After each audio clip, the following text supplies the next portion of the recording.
सभी को जय जिनेन्द्र।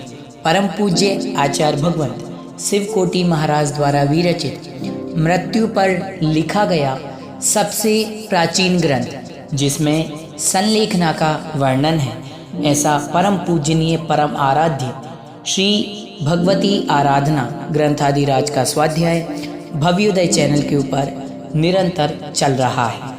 निरंतर जैनागम की गतिविधि से जुड़ने, जैनागम के शास्त्रों का विवेचन एवं जैन धर्म के बारे में जानने के लिए भव्योदय चैनल को सब्सक्राइब करें, लाइक करें, शेयर करें। आइए प्रारंभ करते हैं। मंगलम भगवान वीरो मंगलम गौतमो गणी मंगलम कुंद कुंदाद्यो जैन धर्मोस्तु मंगलम सर्वमंगल मांगल्यम सर्वकल्याणिकारिकं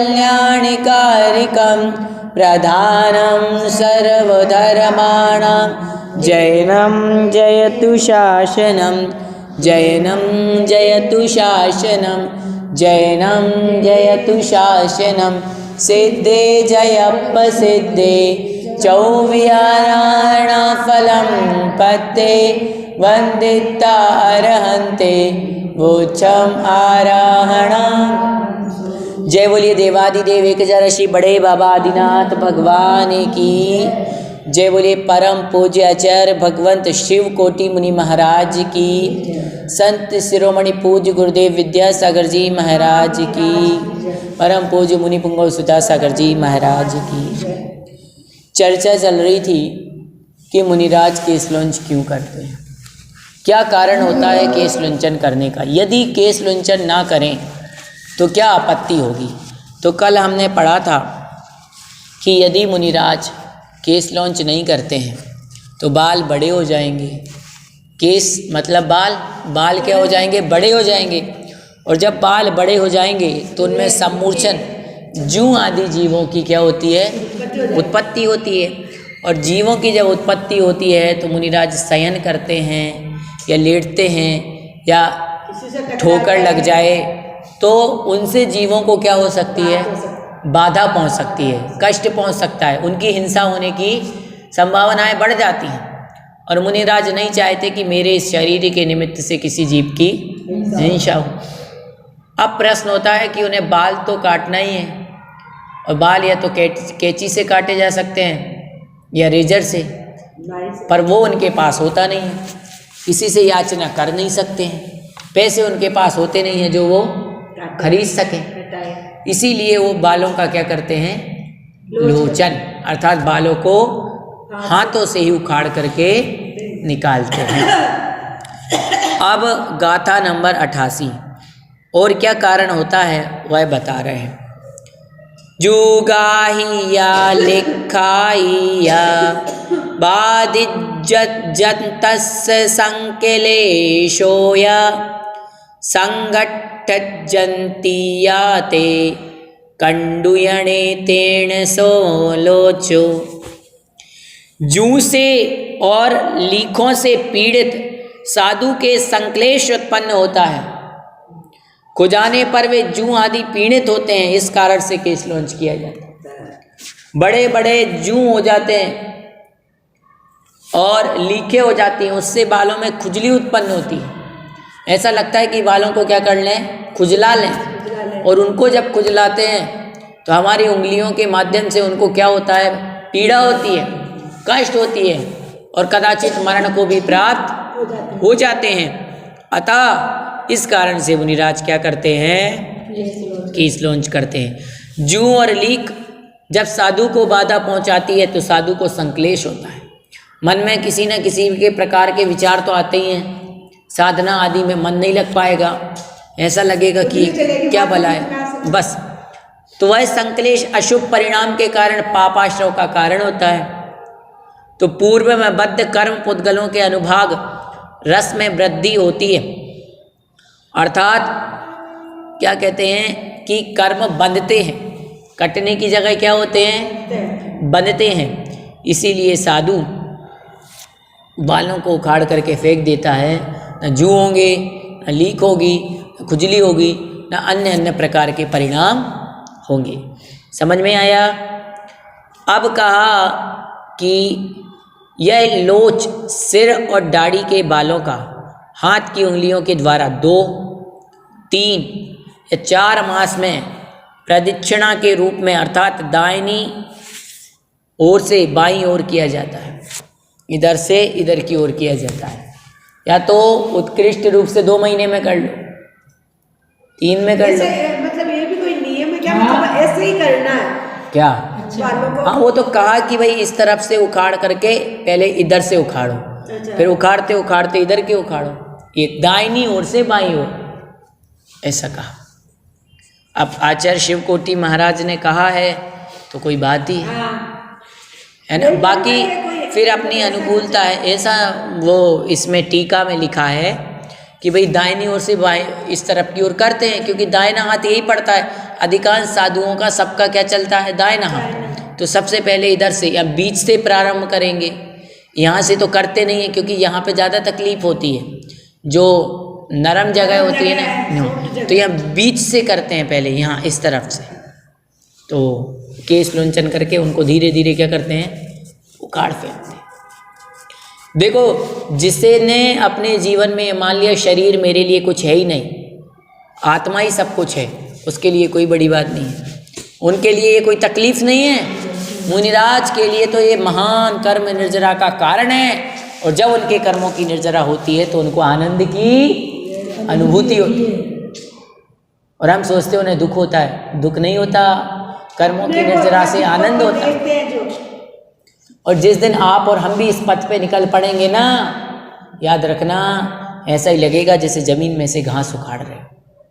याद रखो, इस संसार के मोह पास में ऐसे जकड़े हुए हैं, हम सोचते हैं कैसे होगा भगवान, कब छूटेंगे। लेकिन ये मोह पास जब छोड़ दोगे ना, याद रखना, ना ठंडी लगेगी, ना गर्मी लगेगी, ना कुछ लगेगा, सिर्फ एक आत्मा दिखेगी।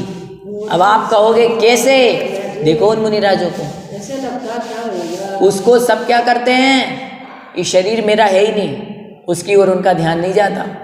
भीषण ठंडी हो रही है, वो कोहरा निकला हुआ है और तेज हवाएं चल रही हैं, मुनिराज ठंडी में विहार कर रहे हैं, मालूम, ठंडी में विहार कर रहे हैं। हाँ, अब विहार करते करते उनको ठंडी शरीर को लग रही है, लेकिन उनका ध्यान किसकी ओर है?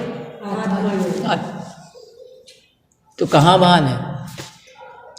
हो अर्ध निशा का सन्नाटा, वन में वनचारी चरते हम, हो शांत निराकुल, मानुष तन तत्वों का चिंतन करते। बताओ, शमशान आदि जैसी भयंकर जगहें, कई बार तो धर्मशालाओं में महाराजों के साथ कोई नहीं रुकता, कोई उनके कमरे में सोने वाला नहीं होता, सूना डला रहता है, वहाँ अकेले अकेले मुनिराज अपनी साधना करते रहे। मालूम है आपको, ऐसी मुनिराज की महान तपस्या होती है। आज भी यदि उनको कोई पीड़ा होती है तो आपसे कहेंगे थोड़ी। अब हमें बुखार है तो मैं कह दूंगा कि मुझे क्या है, बुखार है, आंटी जी आज पेट दर्द दे रहा है, आज सिर दर्द दे रहा है, तो आप कुछ ना कुछ करके, भाई भैया जी भोजन करने आना, भोजन में कोई दवाई दे दी, कुछ उकाली बना दिया, कुछ दलिया बना दिया, उसमें कुछ ऐसी चीज़ डाल दी, उससे पीड़ा क्या हो गई? दूर हो गई। तो मैं तो आपको बता सकता हूँ, कह सकता हूँ, लेकिन आप अंतर्यामी थोड़ी हो कि जान लें। पर मुनिराज तो किसी को कहते ही नहीं है। जब बीमारी का असर शरीर पर दिखने लग जाए तब जा कर के हमें मालूम होता है। जब उनको अंदर में वेदना होती है ना, वो कोई नहीं देख सकता। समझ रहे हो? आपको शरीर के बाहर दिख रहा है कि पूज्य गुरुदेव का शरीर अस्वस्थ हो गया, इन्हें कोई पीड़ा है, लेकिन वो पीड़ा तो क्या मालूम कितने दिनों से है। इतनी ठंडी में पंच कल्याणक के लिए महामुनिराज गए तो क्या देखा क्या आपने अंतरंग में कितनी पीड़ा हो रही है उन्हें। लेकिन उस शरीर की वेदना जो अंतरंग में हो रही, उस वेदना से ज़्यादा अनादिकाल से भटक रहे उसकी है कि मुझे तो कर्मों से छूटना है। ये साधु की वेदना रहती है। इसीलिए कहते हैं इस संसार में सबसे श्रेष्ठ यदि कोई है तो वो संत है। इसलिए वो जब भी बालों को उखाड़ते हैं तो उनको क्या लगता है, ये सिर्फ क्या है, घास फूस है, मुझे इसे निकालना। अब कहते हैं कि इस प्रकार लोंच न करने पर दोष बतलाकर लोंच के गुणों का कथन 3 गाथाओं द्वारा करते हैं।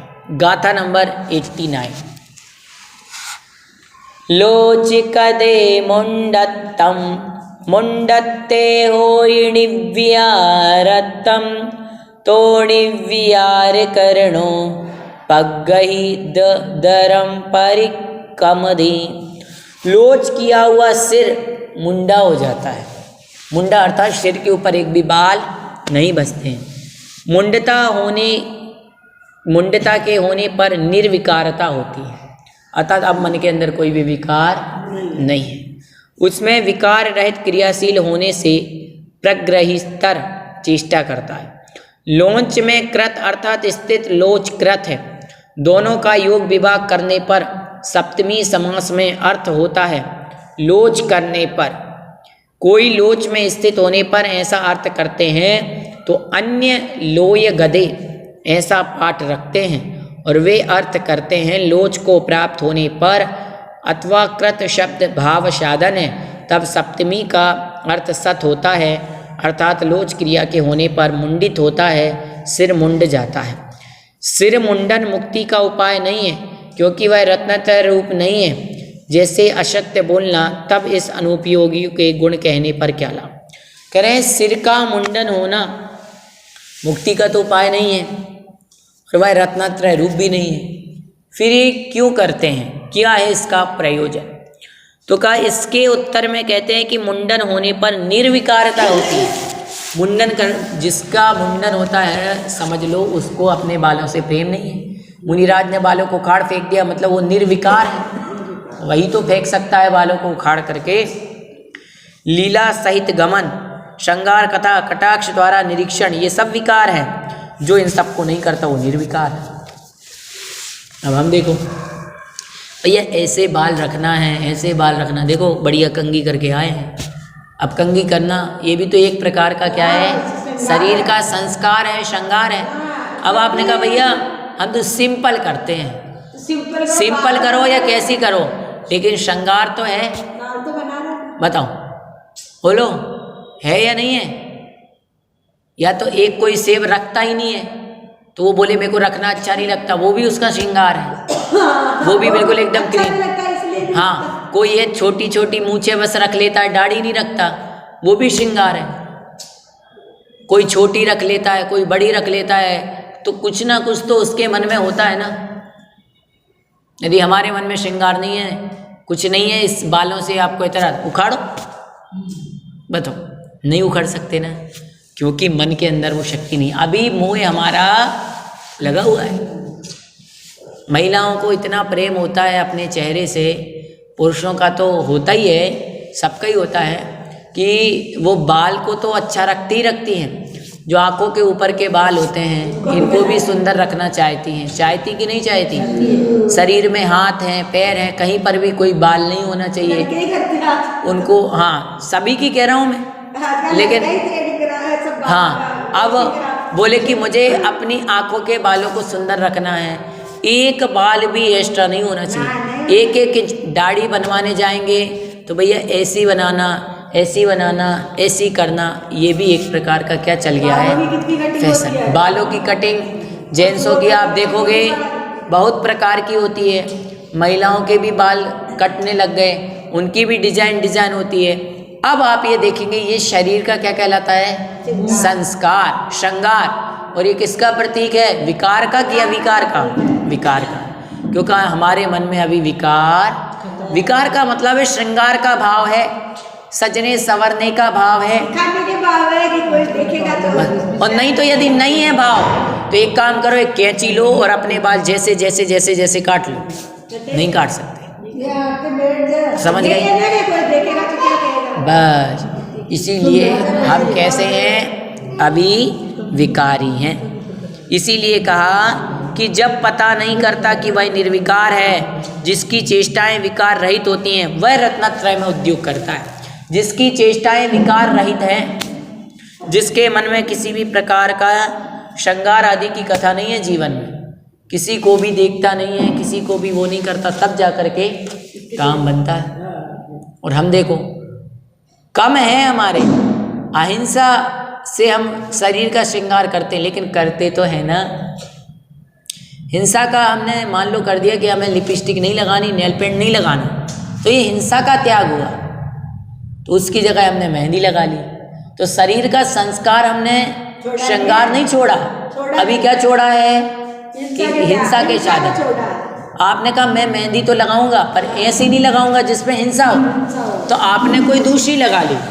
आपने कहा मैं लिपस्टिक नहीं लगाऊंगा क्योंकि इसमें हिंसा होती है, लेकिन आपने कोई और चीज़ लगा ली, तो वो भी क्या कहलाता है? आप बताओ, तो वो क्या कहलाता है? शरीर के प्रति हमारा श्रृंगार का भाव। बस बोले कुछ नहीं लगाते, आंखों में काजल लगा लिया, माथे पे अपन ने केसर की बिंदी लगा ली, वो भी हमारे किसका प्रतीक है? श्रृंगार का प्रतीक। समझ गए? ये कहलाता है। आ गया समझ में? अब कहते हैं कि इस गाथा में परंपरा से लोच का उपयोग कहा। मैं नग्न और मुंडे सिर हूँ, मेरा विलासपूर्ण गवन आदि देख करके लोग हंसते हैं। जब मुनिराज विहार करते हैं तो लोग उसको उन्हें देख करके क्या करते हैं? हंसते हैं कि नपुंसक के साथ स्त्री विलास की तरह इसकी विलासिता कैसे शोभिती है। ऐसा मानकर विकार को दूर कर वह केवल मुक्ति के लिए प्रयत्न करता है। इस गाथा का यह अभिवर। मुनिराज किसी भी स्त्री आदि के प्रति मोह न रख करके सभी प्रकार के विषय विकारों को त्याग देते हैं। समझ रहे हो आप? और मात्र उनका माता बहन सुता इतना ही उनसे परिचय होता है। बाकी किसी भी स्त्री से कोई मतलब नहीं, कोई लेना देना नहीं, कोई ज़्यादा बात नहीं, कोई कथा कहानी नहीं। कक्षा होती है, कक्षा में मुनिराज अपने दूर स्टेज पर बैठे होते हैं, महिलाएं दूर दूर बैठी होती हैं, उन्हें वैराग्य की दृष्टि पूर्वक पढ़ाते हैं, पढ़ करके चले जाते हैं। ऐसा नहीं घंटों घंटों बैठे हैं, चर्चाएं हो रही हैं, सभाएं लगी हैं, उनको सुना रहे। उनने पूछा महाराज जी हमारे घर में तो ये है, हमारे घर में तो ये है, मेरे पति ये, मेरी सास ये। आपकी कहानी सुनने नहीं बैठे हैं वो। आपकी कहानी सुनने के लिए साधु बने हैं क्या? हमारे लिए अपनी व्यथा कथा वहाँ नहीं सुनाना है। वहाँ जाओ तो उनकी बात सुन करके आओ। आपको गुरु से कहना नहीं पड़ता, गुरु सब समझ जाता है कि क्या शिष्य को संकट है। और याद रखना उपदेश के रूप में आपको सब मिल जाएगा। समझ रहे हो? गए हो तो उनकी सुन के आओगे या अपनी सुना के आओगे? हमारी तो गृहस्थी की इतनी चर्चा है कि 4 दिन खत्म नहीं होगी। अभी आप मुझे सुनाने बैठ जाएं या मैं आपको सुनाने बैठ जाऊं, क्लास निकल जाएगी पर कहानी नहीं होगी। भैया हमारे घर तो ऐसा है, हम पहले ऐसे करते थे, हम आटा ऐसे पीसते थे, यहाँ से पानी लाते थे, अब तो ज़माना क्या हो गया, अब तो ये मिलावट आ रहा है, अब तो ये चीज़ आ रही है, अब तो कोई सुनता ही नहीं है, पहले तो सब चीज़ें थी। कहानी बहुत है। का ये स्त्री कथा, राग कथा, चोर कथा, ये कथाएं कभी समाप्त होने वाली नहीं है। संसार की कथा कभी नहीं समाप्त होगी। इसलिए संसार की कथा से अच्छा है हम अपनी आत्मकथा, गुरु कथा, उसमें मन लगाएं तो ज़्यादा। अब हमारे तो रोज़ 19-20 लगाइए कि नहीं बताओ? कभी सब्जी फीकी बनती है तो कभी ज़्यादा नमक होता है, कभी मीठे में मीठा कम रहता है, तो कभी रोटी जल्द, कुछ ना कुछ 19-20 लगा रहता है। कभी मेहमान आए तो पानी की मोटर ख़राब हो गई, कभी प्रेस ख़राब हो गया, कभी पंखा ख़राब हो गया। अब बताओ, किसी दिन गैस ख़त्म हो गई, जल्दी भोजन बनाना है तो गैस ख़त्म हो गई, कभी कहीं जाना है तो लेट हो गए। तो संसार में तरह तरह की परेशानियां, विपदाएं आपको और हमें लगी रहेंगी, पर गुरु के पास जाकर के उनकी बातों को हमारे लिए क्या करना चाहिए? सुनना चाहिए। तो मुनिराज के लिए विकार से रहित किसलोंचन आदि करना ही मुक्ति का कारण बताया है। मुक्ति केसलौंच करने से रत्नत्रय आदि की प्राप्ति नहीं होती। वो इसलिए कहा कि केसलौंच करते क्यों हैं, वो उनका मूल गुण है। सम्यक चारित्री जीव का क्या है? मूल गुण। केवल केसलौंच करने से मुनि नहीं होते, वो तो केसलौंच 28 मूल गुणों में क्या है? गुण है। तो लोग ये ना सोचें कि केवल जूं आदि के लिए ही केसलौंचन किए जाते हैं। केस लोंचन करने से निर्विकारता भी होती है। गाथा नंबर 90। अपादमियो लोहीण होईण सोहेय संगमो वयादि साधीणदाय सनिद्धो नद्धो सदाया देणिम मदा। हे भगवान, केस लौंच से आत्मा दमित होता है और सुख में आसक्त नहीं होता और स्वाधीनता, निर्दोषता और निर्ममता होता है। केस लौंच से आत्मा को ये भान होता है, ज्ञान होता है कि शरीर मेरा नहीं है। यह बालों का अच्छे नरम से नरम कंघी लेने का प्रयास करते कि नहीं, कि ताकि सिर में कोई क्षति ना पहुँचे। और मुनिराज ऐसे बालों को खींचते हैं हाथों से जैसे कि नारियल से अपन जटे निकाल देते हैं। सोचो, एकदम खींच के जमीन में से घास उखाड़ देते हैं, ऐसे उनको निकाल दे। क्यों? शरीर से उनको क्या है, कोई ममत्व नहीं है। तो बोले इन बालों को उखाड़ के फेंको, क्योंकि शरीर से ममत्व नहीं है। केस उपाड़ने से आत्मा के वश में होता है। जैसे बैल वगैरह दुख देने से शांत हो जाते हैं, वैसे ही दुख भावना से मंद का निग्रह होने पर सभी शांत हो जाते हैं। सुख में आसक्त नहीं होता। सुख ही मनुष्य में को सुख लंपट बनाता है। सुख मनुष्य को लंपट बना देता है। जिसको अच्छा शुरू से खाने मिले, पहनने मिले, ओढ़ने मिले, जो कभी संघर्ष ना करे, उसको तो सब चीज़ सहजता से प्राप्त हो जाती है और वो कठिन काम करना नहीं चाहता। जिन बच्चों को आपने शुरू से गाड़ी में घुमाया है, बताओ, जिन बच्चों को शुरू से आपने गाड़ी में घुमाया है, अब आप कहोगे जब वो बड़े हो जाएंगे भैया पैदल चलो, पैदल क्या है, बस वो तो बस में बैठ के जाएंगे नहीं। जयपुर जाना है तो किसकी गाड़ी में जाना है? खुद की गाड़ी में। जो बस में बैठना नहीं जाने, जो जनरल डिब्बे में बैठना नहीं जाने, वो संघर्षों को सहन करना क्या जाने। आप लोग कभी जनरल डिब्बे में जाओ तो आपको मालूम होगा कैसे खड़े खड़े और कैसे कोने में बैठे बैठे जाते हैं। एक के ऊपर दो और दो के ऊपर तीन। रात को जगते जगते भी जाते हैं, खड़े खड़े भी जाते हैं। ऐसा काम नहीं होता, आपको मालूम है। अभी गर्मी, अभी जला देंगे, जाओ। अभी गर्मियों की बात है। गर्मियों में जब शिविर लगते हैं, तो जब शिविर लगने थे तो हम लोग गर्मियों में शिविर करने जाते थे। तो एक स्थान पर शिविर करने हमें जाना था, तो एक ही ट्रेन थी और कल सुबह से शिविर का क्या होना था? उद्घाटन, अभिषेक शांति आरती और ध्वजारोहण होता है। अब रात के बज रहे थे 11, 3-4 घंटे का रास्ता था और वो ट्रेन आई। हम 2-3 लोग थे, विद्वान भाई लोग जा रहे थे। ट्रेन तो ठसाठस भरी, अब करें क्या? बस चढ़ गए। 3, साढ़े 3, 4 घंटे वाली ट्रेन 6 घंटे में पहुंची। सुबह 4 बजे पहुंची। 11 बजे के बैठे बैठे हम लोग 4:30, जो 3, साढ़े 3 बजे पहुंचनी थी, वो 4, साढ़े 4, 5 बजे पहुंची। अब हम खड़े रहे, खड़े वहाँ पहुँचे और जाके थोड़ा सा सोचें कि आराम करें। वहाँ कहाँ टाइम आराम करने का। नहाए धो करके धोती दुपट्टे 1-2 एक्स्ट्रा रखे ही रहते हैं प्लास्टिक की पन्नी में, शुद्ध धोती दुपट्टे पहने सीधे मंदिर पहुँचे। मंदिर पहुँच करके अभिषेक हुआ, शांति आरती हुई, उद्घाटन सत्र हुआ। अब बताओ, छोड़ देते हम गाड़ी, नहीं जाना, हम कल सुबह चढ़ जाएंगे, बोल देंगे भैया ऐसी दिक्कत हो गई। याद रखना, धर्म पथ पर जब जाते हैं तो संकटों को जीवन में क्या करना पड़ता है? सहन करना पड़ता है। मैं कह रहा हूँ ना, आप मंदिर आते हो तो मंदिर आना सरल नहीं है। बाजार घूमने जाओगे ना तो सब चीज़ सहजता से हो जाएगी। अभी आप कह दो कि भैया यहाँ से गोवा जाना है घूमने, कोई टेंशन नहीं होगी। और जब तीर्थ यात्रा पे जाएंगे तो कोई ना कोई बीमारी ऐसे लगेगी कि अब संकट आ रहे हैं। बीपी बढ़ेगा, बीपी घटेगा, शुगर बढ़ेगी, पैर दुखेगा, कमर दुखेगी, जितनी पीड़ाएं हैं परीक्षा लेने के लिए सब उपस्थित। जो पार कर गया समझ लो वो संसार भी पार कर जाएगा, और जो समस्याओं से डर के पीछे हट गया उसका कुछ नहीं होने। इसलिए कहते हैं कि ये मनुष्य जीवन है और इसमें यदि सुखी सुख भोगेंगे तो हम क्या हो जाएंगे? सुख के आदि।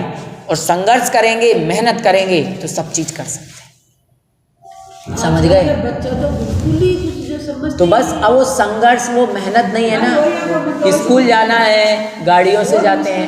पहले 1.5-2 किलोमीटर विद्या आंटी जी स्कूल चल के जाते थे, आप बताओ। और जंगलों में से ऐसे किनारे वाली रास्ता रहती थी गांव में, कोई सड़क तो होती नहीं थी अच्छी, कच्ची रोड। अब वहाँ से जा रहे हैं, फिर पैदल आ रहे हैं, और स्कूल में ज़मीन में बैठ के पढ़ाया जाता था। अब बताओ, तो आज भी अपन मजबूत हैं। हम तो 9th 10th में जब भी नीचे बैठते थे। और अब के समय में LKG का बच्चा भी किस पे बैठता है? LKG के बच्चों को भी क्या आती हैं? टेबल कुर्सी आती है। हमारे भाई टेबल कुर्सी नहीं थी। लेने के लिए गाड़ी से जाते हैं, गाड़ी से आते हैं। अब बताओ, वो उस विद्या को, उसके महत्व को कैसे समझेंगे? याद रखना, जो कठिनता से विद्या अर्जन करता है वही विद्या का मूल्य समझता है। पास होना महत्वपूर्ण नहीं है, पास तो हो जाए। याद रखो। आज का समय तो ये कह दिया फेल ही नहीं करते। आज के समय में गुरुजी डांट नहीं सकते। समय तो वो कठिन था, याद करा, रात भर पढ़ा, सुनो, रात भर पढ़ा, लेकिन जब गुरुजी ने पूछा तभी भूल गए। हाथ में 20 डंडे खाए, लाल पड़ गए, और घर आकर के बता नहीं सकते। मालूम, घर आके बता नहीं सकते। घर पे बताया तो घर पे पिटाई अलग, क्योंकि तुमने पढ़ा नहीं होगा, इसलिए गुरुजी ने मारा। और अब घर पे बता दिया तो गुरुजी के घर पे जाएंगे, आपने मेरे बच्चे को कैसे मारा? बस अब याद रखना, गुरु कभी भी अपने शिष्य का बुरा नहीं चाहता। इसीलिए कहते हैं, तो धीरे धीरे ये क्या हो रही है, परंपराएं बदल रही हैं। इसीलिए शिक्षा का महत्व क्या होते जा रहा है? आप देखोगे, सिर्फ वो है पढ़ना है, बस एजुकेशन पाना है। आप ये सोचते हो, देखो शिक्षा अभियान बढ़ रहा है, लोग पढ़ रहे हैं, आज हर व्यक्ति साक्षर है, सब मान लिया कि सब पढ़ रहे हैं, लेकिन आचार्य श्री कहते हैं आज के समय में पढ़े लिखे लोग ज़्यादा है, समझदार कम। याद रखना, जो माता पिता के प्रति समर्पण, बड़ों के प्रति विनम्रता, ये गुण होते थे। शिक्षित व्यक्ति जब बाहर से पढ़ करके पहले का गांव में आता था, और गांव में जो बड़े बुजुर्ग दिखते, काका नमस्कार, पाई लागू, काकी नमस्कार, ढोक दूं, ये संस्कार पहले हुआ करते थे। दोनों चरणों को छूते थे, अपने माता पिता को पूज्य मानते थे, और वही घर में जाकर के भले ही विदेशों में पढ़े हों, लेकिन जमीन में बैठ करके भोजन को क्या करते थे? ग्रहण। यही संस्कार होते थे। लेकिन याद रखो, अपन भले ही बदल जाएं, लेकिन धर्म कभी भी बदलने वाला। इसीलिए कहते हैं कि जो सुख में आसक्त होता है, याद रखना, वो सुख लंपटी हो जाता है। इसको सुखी सुख मिलते हैं, क्या वो दुख सहन नहीं कर सकता, वो दुख सहन नहीं कर सकता, फिर मरते हैं। और जो बड़ी कठोरता के साथ, जो संघर्षों के साथ पल करके बड़ा होता है, वो वज्र के समान। याद रखो, जो पत्थर मशीन में डाल करके, छेनी लगा करके उनको ठोका पीटा जाता है मूर्ति बनाने के लिए, जो कच्चे पत्थर दम तोड़ देते हैं उनकी जगह पैरों में होती है, और जो पत्थर मजबूत बने रहते हैं वही मूर्ति बन करके कहाँ बैठते हैं? सोचो, हमारे बड़े बाबा की इतनी सुंदर मूर्ति है, भगवान की इतनी सुंदर मूर्ति है, कितने छेनी हथौड़ा मारे होंगे? सोचो, इस पत्थर पाषाण में कितनी शक्ति है। और ये जब इतनी सहन किया तब इसने मूर्त रूप धारण किया। और इस मंदिर में कहाँ पंचकल्याणक हुआ, कहाँ यहाँ बाबा आदिनाथ कॉलोनी में आके विराजमान हो गए। और सोचो, किसने सोचा था कि एक दिन ये मंदिर भी क्या पढ़ने लगेगा? छोटा पढ़ने लगेगा। कल देख लेना, कल कौन सा कल्याणक है? मोक्ष कल्याणक। अब बताओ, तो ये क्या है? बाबा का ऐसा अतिशय है, ऐसी भक्ति है, ऐसी महिमा है कि जिसका कोई वर्णन नहीं कर सकता। आप देखोगे, अच्छा आप कुछ भी करो, अच्छा करोगे आप, अच्छा करेंगे 4 लोग, लेकिन उसका फल सबके लिए, सबके साथ अच्छा होता है। इसीलिए कहते हैं कि आप थोड़ा सा तो पेशेंस रखो, थोड़ा सा धैर्य रख करके मन वचन काया से अपनी सारी समस्याएं, कष्ट, बस बाबा ये कष्ट मेरे तो आपके, याद रखना, धीरे धीरे आपके कष्ट दूर हो जाएंगे। जैसे ही आपका उपयोग बाबा की ओर हुआ, ये धर्म का अतिशय है, ये याद रखना। अपन ये सोचते हैं ना, ये काम कैसे होगा, कैसे हम क्या करेंगे, सब काम संभव हो जाता है, सब काम हो जाता है। मैं उस टाइम 1 मिनट में सोची कि मैं निदान कराना तो चलो आज अपन इतना ही पढ़ेंगे। जिनवाणी स्तुति। शास्त्र पठन में मेरे द्वारा यदि जो कहीं कहीं प्रमाद से कुछ अर्थ वाक्य पद मात्रा छूट गई, सरस्वती मेरी उस त्रुटि को कृपया क्षमा करें और मुझे कैवल्य धाम में महाविलंब धरें। जय बोलिए आचार्य भगवंत शिव कोटि मुनि महाराज की जय।